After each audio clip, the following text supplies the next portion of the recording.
ওয়া রাহমাতুল্লাহি ওয়া বারাকাতুহু। আলহামদুলিল্লাহ ওয়াসসালাতু ওয়াসসালামু আলা রাসূলিল্লাহ, আম্মা বা'দ। সম্মানিত দর্শকবৃন্দ, আজকে আমরা খুব গুরুত্বপূর্ণ একটি বিষয় নিয়ে উপস্থিত হয়েছি। সেটা হচ্ছে যে কাজগুলো করলে শয়তান বাড়িতে প্রবেশ করতে পারে না অথবা শয়তান বাড়িতে থাকতে পারে না। রাসূলুল্লাহ সাল্লাল্লাহু আলাইহি ওয়াসাল্লাম শয়তানের কুমন্ত্রণা থেকে বাড়িঘরকে মুক্ত রাখার জন্য বেশ কিছু সুন্নাহ শিখিয়ে দিয়েছেন, যেগুলোর প্রতি আমরা আমল করলে শয়তান আমাদের বাড়িতে থাকতে পারবে না, প্রবেশ করতে পারবে না।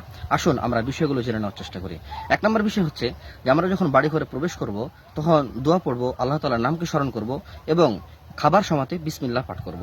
রাসূলুল্লাহ সাল্লাল্লাহু আলাইহি ওয়াসাল্লাম বলেছেন, ইযা দাখালা রাজুলু বাইতাহু ফাযাকারাল্লাহা ইনদা দুখুলিহি ওয়া ইনদা তুআমিহি ফাকালা শাইতান লা মাবিতা লাকুম ওয়ালা আশা।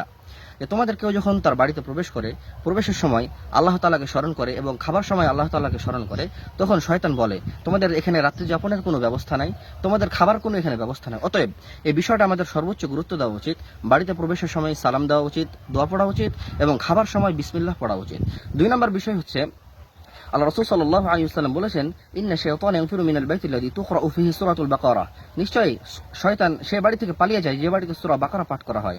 অতএব 2 নম্বর পয়েন্ট হচ্ছে সূরা বাকারা যে বাড়িতে পাঠ করা হবে সে বাড়িতে শয়তান থাকতে পারবে না।